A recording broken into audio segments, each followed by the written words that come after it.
Rabbana ya Qudus Sahilana bil Qudus Asmira ya Al-Sarus bil Qudus Habib Ahmad bil Khalid Al-Atas ya Rabbana ya Qudus Sahilana bil Qudus Asmira ya Al-Sarus bil Qudus Habib Ahmad. Artinya orang yang paling sesat di muka bumi adalah orang-orang yang berdoa meminta kepada selain Allah. Kenapa mereka masih minta? Di Indonesia ini masih banyak nggak orang yang berdoa meminta kepada selain Allah? Banyak. Mereka datang ke kubur-kubur yang dianggap kubur wali songo dan kuburan yang dianggap keramat oleh mereka, kuburan yang kata mereka mengandung barokah. Nggak ada dalam Islam kuburan yang keramat, kuburan mengandung barokah, nggak ada di muka bumi, tidak ada sama sekali, nggak ada. Kemudian mereka datang ke sana. Seandainya mereka orang soleh, betul orang soleh, nggak bisa mereka mengabulkan doa, nggak bisa. Mereka mendengar pun nggak bisa. Seandainya mereka mendengar kata Allah, nggak bisa menjawab. Kan di sini Allah sebutkan di sini, man la yastajibu lahu nggak bisa menjawab, nggak bisa mengabulkan sampai hari kiamat. Makanya kebodohan yang paling bodoh dan kesesatan yang paling sesat orang-orang yang datang berbondong-bondong ke kubur para wali untuk minta di sana. Kalau ziarah kubur boleh, perhatikan ini, jangan salah paham. Tolong perhatikan, dengarkan baik-baik, jangan salah paham. Kalau ziarah kubur ke kuburan kaum muslimin boleh, dianjurkan oleh Nabi Muhammad SAW. Ziarah kubur ke kuburannya pemakaman kaum muslimin boleh, sunnah, dianjurkan oleh Rasulullah SAW. Kata Nabi, kuntu nahaitukum an ziyaratul kubur fazuruha fa inna tudzakkirukumul akhirah. Kata Nabi, aku pernah melarang kalian untuk ziarah kubur. Sekarang boleh kamu ziarah kubur, karena ziarah kubur mengingatkan kalian kepada akhirat. Dalam riwayat yang lain disebutkan bahwa ziarah kubur mengingatkan kalian kepada kematian. Ziarah kubur kaum muslimin boleh, tapi ziarah kubur yang dilakukan oleh mereka ini, datang ke kuburan wali dengan niat kuburan itu mengandung barokah, bahwa orang itu soleh, suci, bisa mengangkat doa mereka ke langit kepada Allah sebagai tawasul. Mereka minta, ada yang menjadikan mereka sebagai wasilah kepada Allah, ada yang menjadikan mereka sebagai syafaat kepada Allah, ada yang mereka menjadikan mereka sebagai Tuhan yang mereka minta kepada penghuni wali, penghuni kubur itu. Ini kenyataan yang dilakukan oleh orang-orang yang ziarah-ziarah kubur ke kuburannya para wali.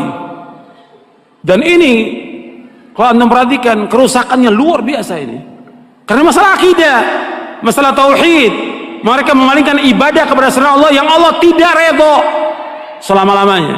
Di dalam buku atau kitab Ushulus Tsalatsa oleh Syekh Muhammad bin Abdul Wahhab dikatakan, innallaha la yarda ay yushraka ma'ahu ahadun fi ibadatihi la malakun muqarrabun wala nabiyyun mursal.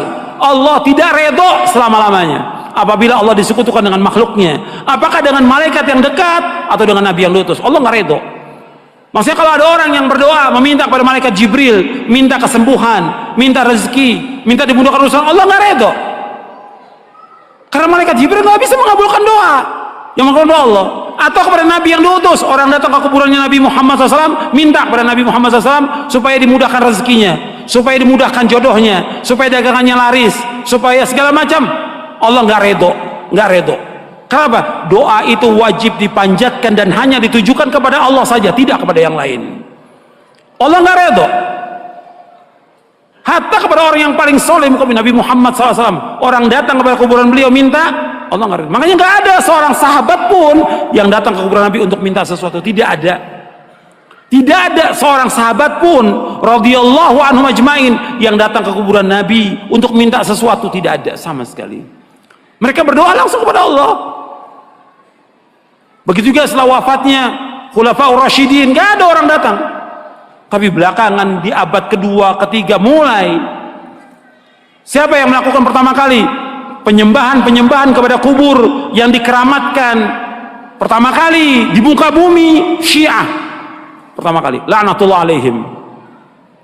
Pertama kali Syiah yang menyesatkan kaum muslimin.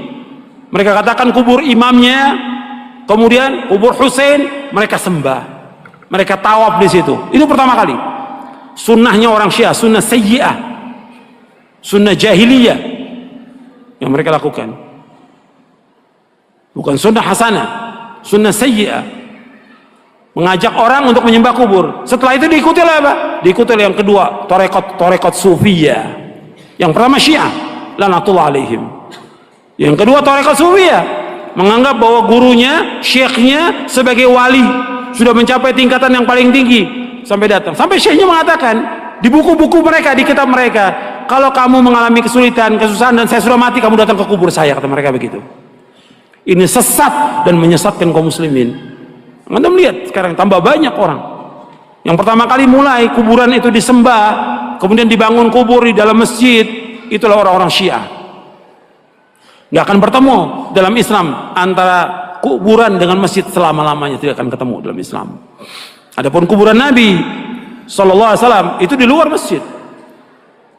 Kemudian pada khalifah zaman Abdul Malik dibongkar, dimasukkan, dan sahabat sudah mengingkari yang masih hidup pada zaman itu. Nggak bisa bersatu dan beda kuburan Nabi. Karena apa? Nggak mungkin kuburan Nabi akan dibongkar, dipindahkan ke Baqi, nggak mungkin, karena Nabi nggak mau. Kalau di Baqi akan disembah oleh manusia. Makanya Nabi dibedakan khusus untuk Nabi, dikuburkan di tempat itu dengan dua sahabatnya, Abu Bakar dan Umar.